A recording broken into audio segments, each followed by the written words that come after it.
dahil sa tuloy-tuloy na pag-ulan simula pa kahapon at itong nakalipas na araw. Ganito na ngayon ang sitwasyon dito sa Daet, Camarines Norte, sa bahagi ng Diversion Road sa Barangay Magang patungo sa Pamurangon hanggang sa Basud Road. Nahihirapan na ngayong dumaan ang mga sasakyan dahil sa ulan na nagresulta ng pagbaha. Gayon din sa ibang bahagi ng bayan ng Daet at sa ilang parte ng lalawigan ng Camarines Norte. Pinuntahan ko rin ang lugar ni Kalingap Edu na sa kasalukuyan ay apektado na rin ng baha. Paano siya makakapunta sa lugar nila Beyonce?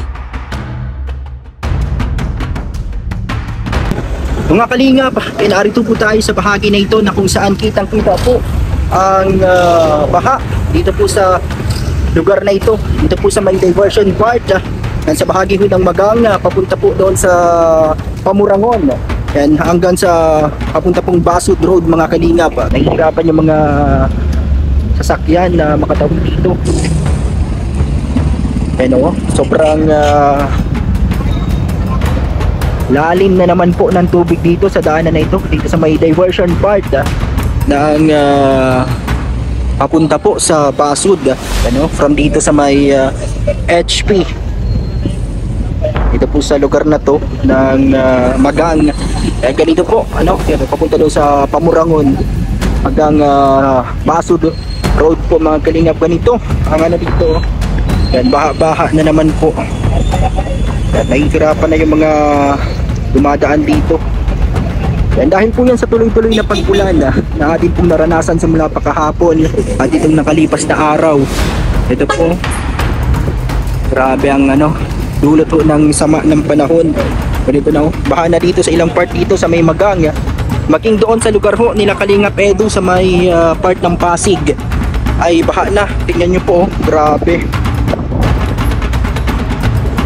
Grabe po ang dulot po ng ulan. Ano, mga tuloy-tuloy na paglakas ng ulan, ganito po ang nagiging resulta. Maraming tubig po, mga Kalingap.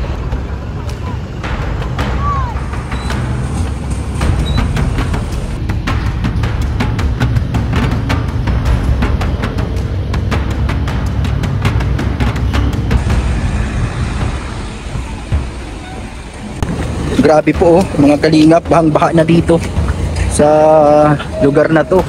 Ayan, yung motor ay hirapan ng makadaan dito po sa may part na ito. Yung mga bahay dito sa gilid po, mga Kalingap po, kitang-kita at ano na,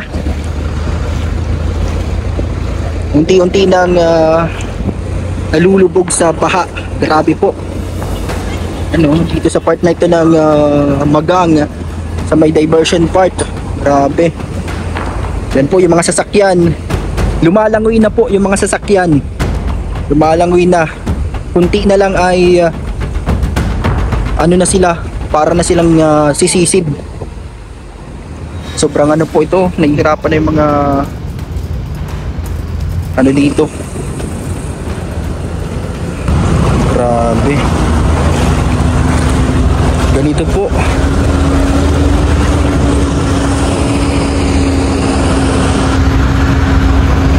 Grabe, dito po yan sa part na ito. Kaya nagre-resulta po ngayon ng traffic dahil sa hindi makausad dahil sa baha na ito, mga Kalingap. Lalo na yung mga motor na may hirapan dyan, katulad nito, lubog na lubog, basang-basa na naman ang makina, mga Kalingap. Grabe. Ito yung lugar po, mga Kalingap, pag pupunta ka Beyonce. Grabe. Maghirapan na naman ito si Kalingap Edu, mga Kalingap, na makapunta. Kasi ito susungin niya. Pero walang problema yan. Kahit ano pa yan, kahit sobrang lalim pa yan ng tubig, sisisirin niya ni Kalingap Edu. Makapunta lang at makarating ka Beyonce, mga Kalingap. Ano, grabe. Basa na tayo. Buti na lang may nag-ano dito, may sisenyas. Kung okay na ba, kung saan ang part na ano. Ito, lubog na yung sasakyan nila. Grabe. Mga Kalingap. libog na naman po sa baha yung kalsada dito, kaya hirap na naman yung mga dumadaan, mga kalingap na hindi ba. Grabe. Ano, meron mga naglalakad dito para makadaan.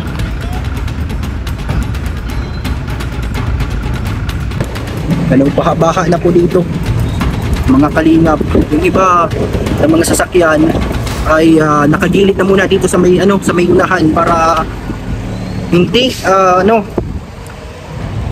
hinihintay muna pala nila tumila po or humupa yung baha.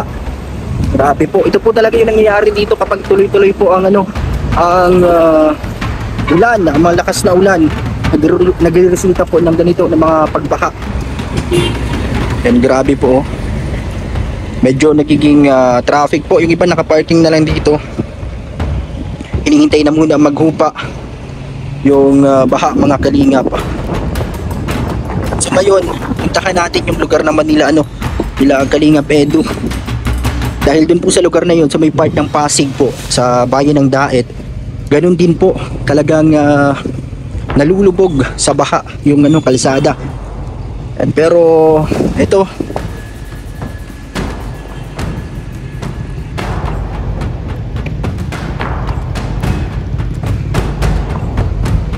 hinahanap natin yung motor ko, baka inanod na mga kalingap. Ayun pala, lagpas na tayo. Kitang-kita na yung baha dito. Grabe. Baha na po mga kalingap. Ayun yung motor natin. Kala ko inanod na ng baha. Grabe. Ingat po sa mga magdadaan dito, sa mga motorista. Madulas po ang kalsada. Medyo pa rin, talagang umuulan-ulan pa rin. Yan, sana uminit na po para matuyo na itong daan dito at para makadaan na po mga kalingap. Yan, siguro doon sa part na papunta din doon sa may lugar nila Viansa, yung mga kalingap, doon sa may mga tulay, sa may part ng Mangkamagong, sa mga part ng road ng Baasud at hanggang sa coastal area po ng Mercedes, siguro po ay ganito din. Kahit doon sa lugar po nila Daniela, Nilabi Daniela sa Baasud, ganito din ang nangyayari kapag tuloy-tuloy ang pag-ulan. Talagang bumabaha po mga kalingap. Ang pahirapan ito sa mga merong mga lakad. Ito yung nakaka-apekto pag ganitong panahon, pag ganito po ang mga palaging nangyayari. So ito, hinihintay nila na humupa yung baha, mga kalingap. Nandito pa rin tayo mga kalingap. Dito po sa lugar na ito na kung saan baha po mga kalingap. Ito yung mga hadlang po sa mga katulad nating mga vlogger, mga kalingap. Lalo na yung mga maraming pupuntahan na ganito. Hindi ka agad makakapunta sa pupuntahan mo kapag ganito yung mga dadaanan. Sobrang baha mga kalingap.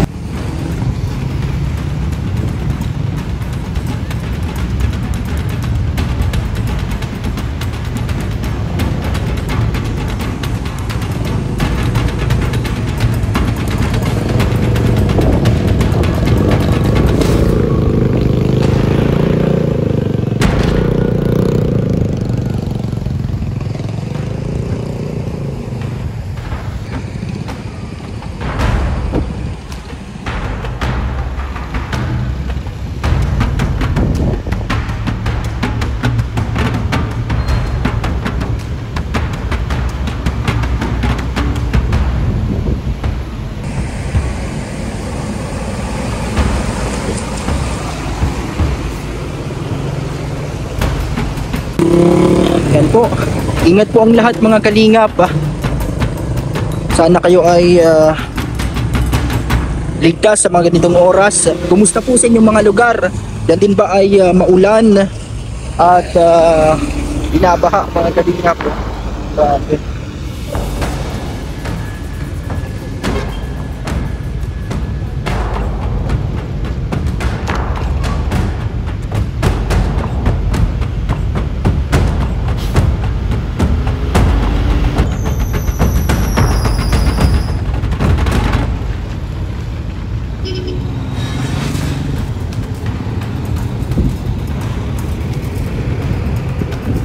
Tara po mga kalingap, Ayan, doon tayo. Pumunta tayo doon sa lugar sa malapit kala Kalingap Edu, sa may part ng Pasig.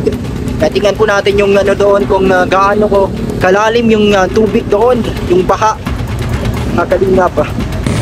Dito po mga Kalingap, ito yung lugar dito, ano, papunta sa may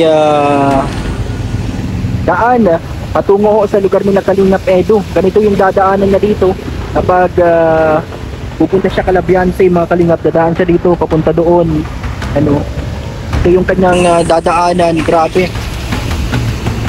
pag siya nagmotor mga Kalingap, may mga chance na umamatay yung makina sa sobrang lalim po ng tubig mga Kalingap.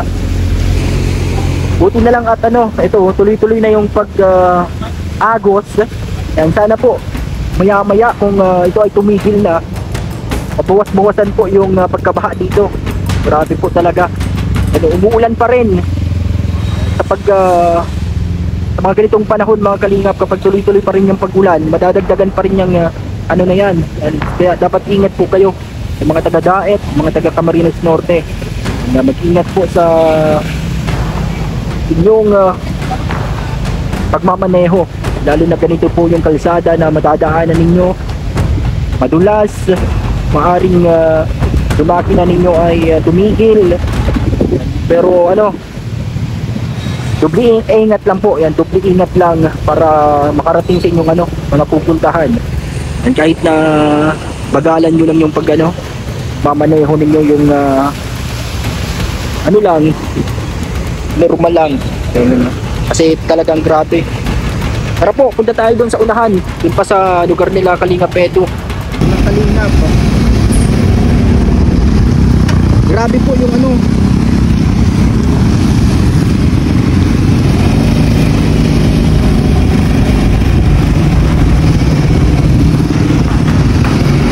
bahak-bahak pa rin sa lugar na to.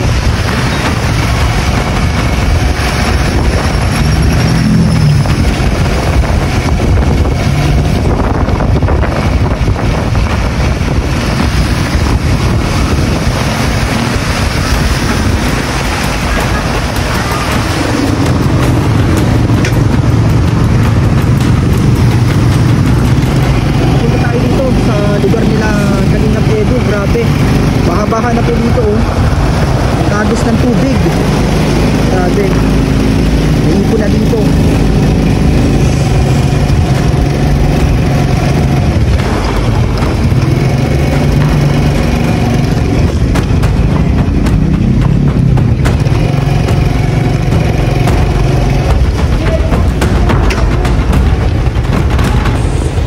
Yan po mga Kalingap, doon po papunta yung ano, dito po sa lugar nila Kalingap Edu. Grabe, oh. Tuloy-tuloy pa rin yung ano, pag-ulan, kaya baha-baha na po dito sa lugar na to. Grabe.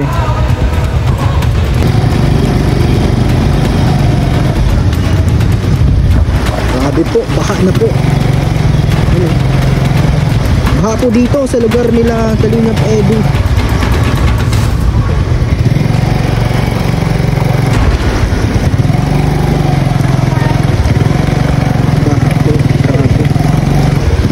Yung makina natin dito kapag ganito,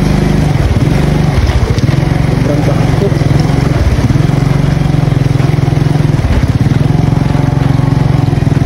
Saan nga dito yung Kala Edu? Kala Edu, kilala mo si Edu? Ay, si Kalingap Edu, yung nasa Kalingap. Grabe po, baha-baha. Kailangan nating mag-atras dun sa ano, baka hindi umandar yung motor natin. Grabe, ano, baha na po mga Kalingap. Grabe, oh, baha-baha dito sa lugar na to. Papunta dito sa may lugar nila Kalingap Edu. Saan kaya dito? Yung Kalingap Edu, sa lugar nito ng Pasig. Grabe, balik tayo. And grabe po ang baha doon mga Kalingap. Hindi natin kaya matawid. Grabe.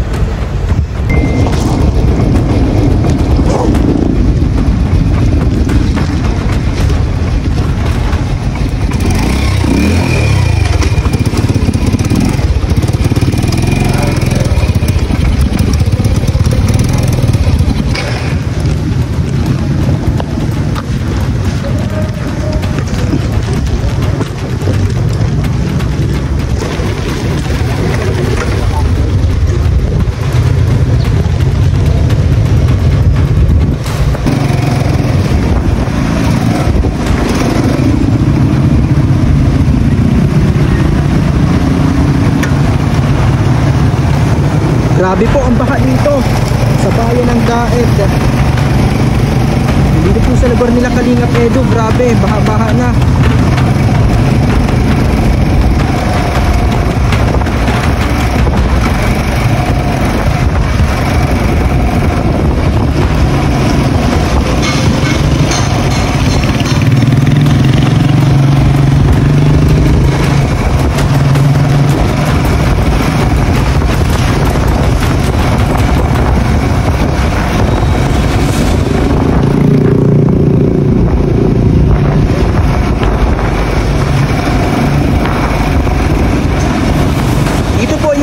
Yung gym, yan ang yung gym.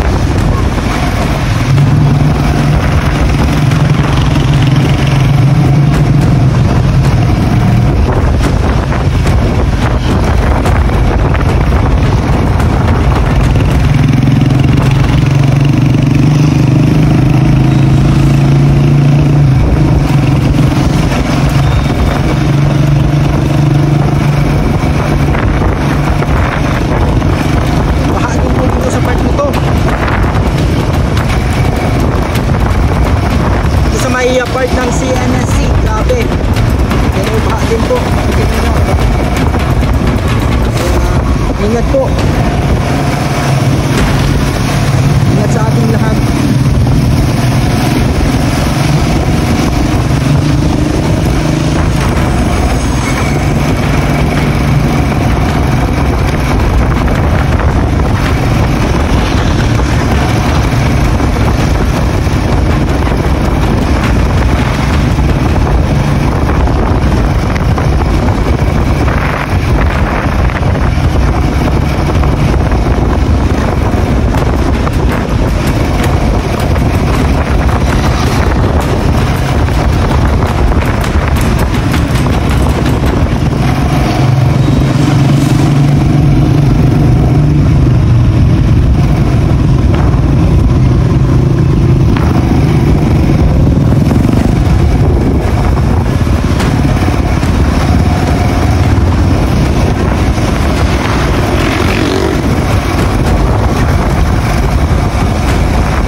Ano, nandito na tayo sa sentro ng Daet.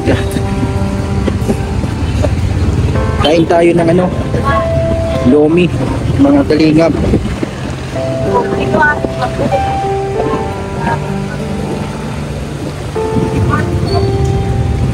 Doon po yun, no? Doon sa unahan na yun.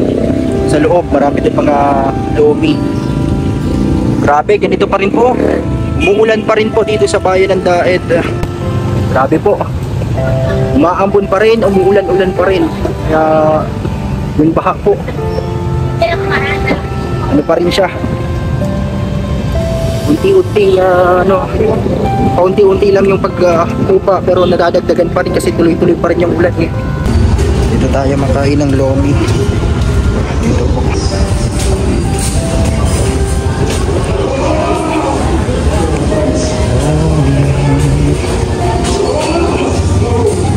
Isa daw pong Lomi. Lomi.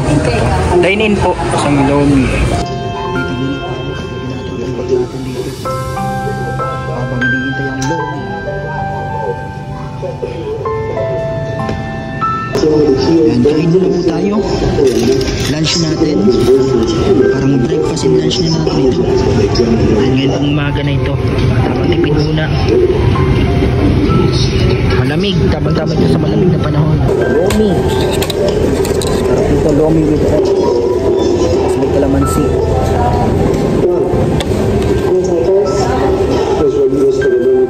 Mainit.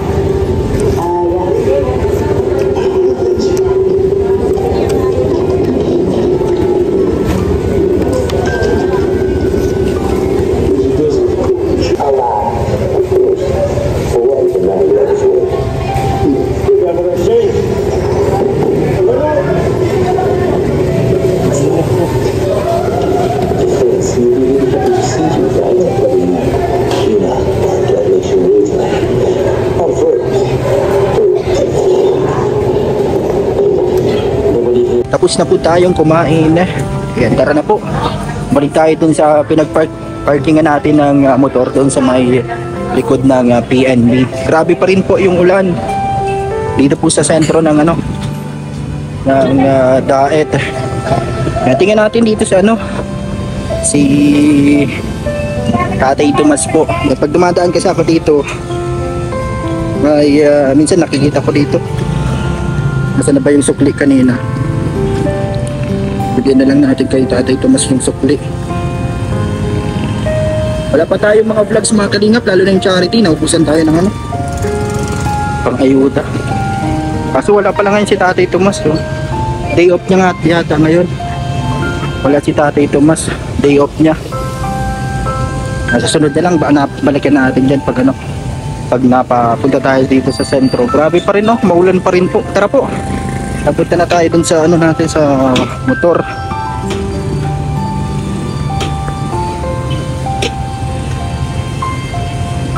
Wala si Tatay Tomas dun sa pwesto niya. Siguro po ay day off niya ngayon. Lagi kasi pag dumadaan kami dito, o kaya ako, nandiyan siya sa dating pwesto niya na hindi niya iniiwan. Talagang mas gusto niya doon. Tara po.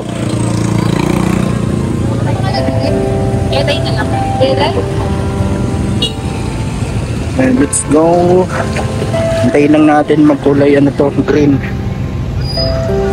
Patawid na tayo. Tapos magkulay-pula itong nasa taas. Thank you po sa inyong panonood sa ating channel.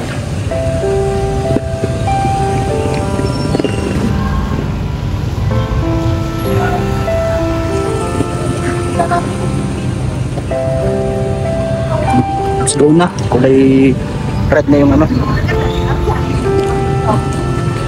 Thank you po. Ingat po na lang sa lahat Advance Merry Christmas sa inyong lahat po.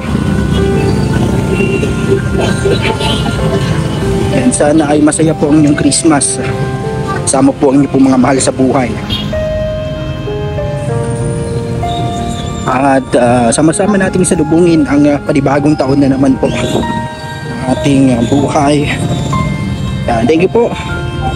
Please subscribe Val Santos Matubang, Kalingap Rob, Ate Edna Vlogs, at ang buong K-Boys sa Team Kalingap, and also Papa Franz Vlog Official. Thank you po. Subscribe nyo rin po si Lavi Daniela. Thank you sa lahat. Yan, pauwi na muna po ako. God bless you all po. Thank you po sa inyong lahat mga Kalingap. Maraming salamat po. Bye-bye muna. Yan, tara na po. Uwian time.